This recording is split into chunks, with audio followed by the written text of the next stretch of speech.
तो ब्रिक्स के अगर हम कार्यों की बात करें तो ब्रिक्स ने अभी तक जो जो कार्य किए हैं उसके बारे में हम समझते हैं। तो ब्रिक्स के दो मुख्य कार्य हुए।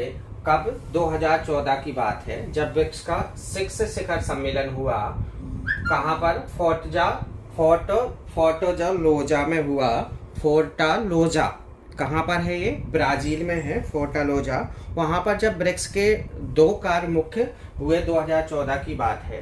एक तो इन्होंने ब्रिक्स ने एक एनडीबी बनाया जिसको न्यू डेवलपमेंट बैंक बोलते हैं, और दूसरा है सीआरए जिसको कंटिंजेंट रिजर्व अरेंजमेंट बोलते हैं। आकस्मिक फंड बोला जाता है इसको। अब इसके बारे में हम नीचे और समझेंगे आगे।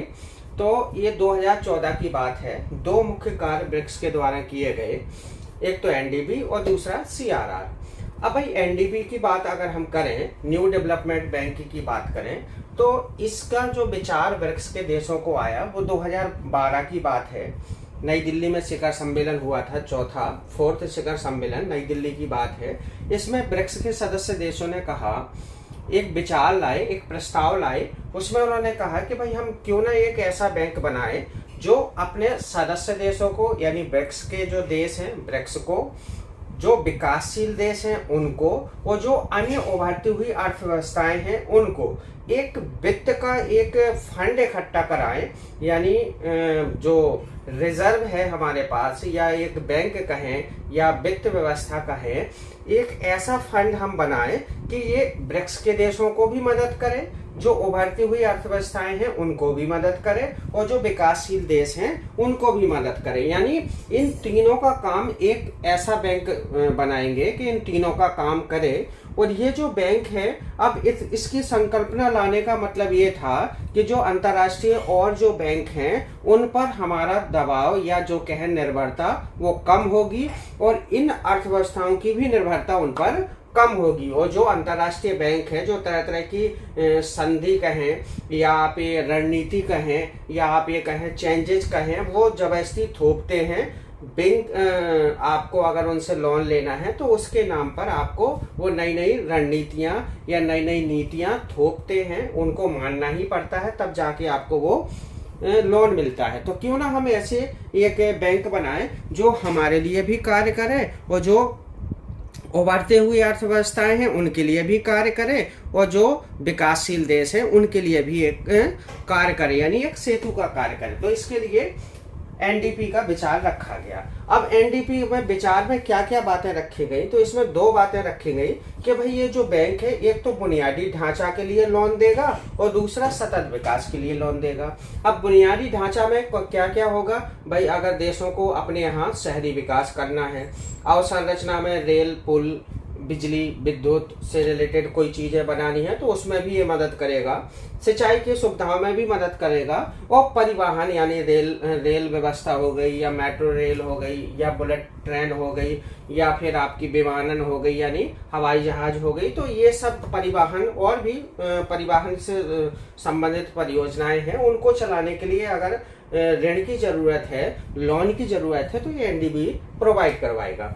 सतत विकास में पर्यावरण से रिलेटेड मुद्दे होंगे, स्वच्छ ऊर्जा होगा, आर्थिक सहयोग होगा, तो इस पर भी मदद देगा ये एनडीबी बैंक। तो इसके लिए इन ब्रिक्स सदस्यों ने 2012 में एक नीति बनाई, और इस नीति पर उन्होंने विचार किया। अब इस नीति का जो लास्ट में, जिसको आप कह सकते हैं कि फलीफूती हुई या नीति, ये इसका रिजल्ट निकला, तो वो 2014 में निकला, जब शंघाई चीन में 6 शिखर सम्मेलन हुआ। और 6 शिखर सम्मेलन 2014 में इसकी स्थापना की गई। जब 6 शिखर सम्मेलन हुआ 2014 में, वहीं की बात है। कहाँ? पोर्ट लोजा ब्राजील की बात है। 6 शिखर सम्मेलन हुआ, और 6 शिखर सम्मेलन में एनडीबी की स्थापना की गई। अगर एनडीबी की बात करें तो इसका मुख्यालय कहाँ? शंघाई चीन में है इसका मुख्यालय, और ये 2014 में ये फलीभूत हुआ। अगर एनडीपी के हम उद्देश्यों की बात करें कि एनडीपी आखिर क्या उद्देश्य लेकर के आए, तो इसके यही उद्देश्य है कि भाई बुनियादी ढांचा पर हम लोन प्रोवाइड करवाएंगे और सतत विकास पर भी लोन प्रोवाइड कराएंगे। अब बुनियादी ढांचा में आप समझ गए, सतत विकास का भी आप समझ गए। एनडीपी के बारे में थोड़ा सा और हम जानते हैं। तो एनडीबी आपकी बुनियादी परियोजना के लिए लोन देती है। अब ये बुनियादी परियोजना में लोन देती है किसको? एक तो ये ब्रिक्स देशों को देती है जो इसके सदस्य हैं, ब्रिक्स को। दूसरा, जो विश्व की जो अन्य उभरती हुई अर्थव्यवस्थाएं हैं, उभरती अर्थव्यवस्था हैं, उनको देता है। और साथ में जो विकासशील देश है उनको भी, विकासशील देश उनको भी ये लोन प्रोवाइड करवाता है। तो इस प्रकार ये जो एनडीबी है ये अपने लक्ष्यों को धीरे धीरे बढ़ाता जा रहा है और विश्व की अन्य अर्थव्यवस्थाओं को भी अपनी तरफ आकर्षित करता जा रहा है। तो ये एनडीबी का बनाने का उद्देश्य भी था और एनडीबी ये कार्य आगे कर भी रहा है। अब हम जानते हैं आकस्मिक रिजर्व व्यवस्था, जिसको आप कंटिंजेंट रिजर्व अरेंजमेंट बोलते हैं। तो ये व्यवस्था क्यों की गई, इसके पीछे का उद्देश्य क्या था, इसके बारे में भी हम समझते हैं। तो दूसरी अगर ब्रिक्स की बात करें तो दूसरा आपका सबसे बड़ा सीआरए है। ब्रिक्स ने जो दूसरा कार्य किया वो है सीआरए का बनाना, यानी आकस्मिक रिजर्व व्यवस्था। तो सीआरआर के उद्देश्य इसलिए बनाया गया था इसको कि भाई जो विश्व में है आर्थिक मंदी कभी चलती है, तो कभी आर्थिक बढ़ोतरी चलती है, कभी मुद्रास्फीति होती है।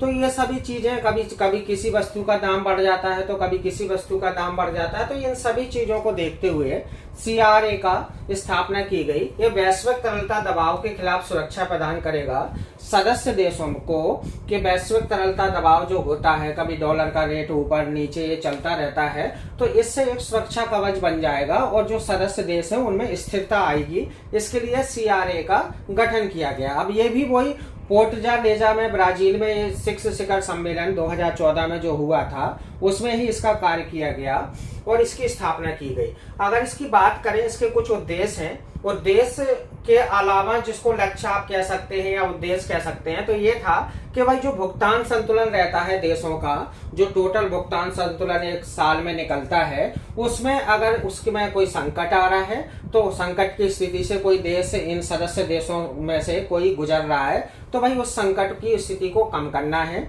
दूसरा, वित्तीय स्थिरता को मजबूत करना है, यानी इनमें जो वित्तीय उतार चढ़ाव रहता है उनको भी हमें मजबूत करना है। और सदस्यों को अगर कभी जरूरत पड़े, लोन की जरूरत पड़ती है, आकस्मिक लोन की जरूरत पड़ती है, तो वो वर्ल्ड बैंक के पास ना जाएं या आईएमएफ के पास ना जा करके हमारे पास आए, एनडीबी के पास आए, तो हम उनको क्या करवाएंगे, ये व्यवस्था यानी एक अल्पकालिक व्यवस्था मजबूत प्रदान करवाएंगे, उनको लोन दिलवाएंगे। अगर सीआरए की बात करें तो उसकी प्रारंभिक क्षमता जो अभी आरंभ में 2014 में की गई, इसकी $100 बिलियन की क्षमता है। इसको आगे बढ़ाने के भी लक्ष्य है कि इस क्षमता को 100 बिलियन से 500 बिलियन में लाएंगे और आगे भी करेंगे। लेकिन अभी प्रारंभिक अगर इसकी क्रेडिबिलिटी भी की बात करें या इसको लोन देने की इसके अंदर कैपेसिटी जो है वो 100 बिलियन की है। अब अगला ये क्या है, वैश्विक स्थिति वित्तीय सुरक्षा में नेट जो फैला हुआ है चारों तरफ जाल, उसको मजबूत करेगा।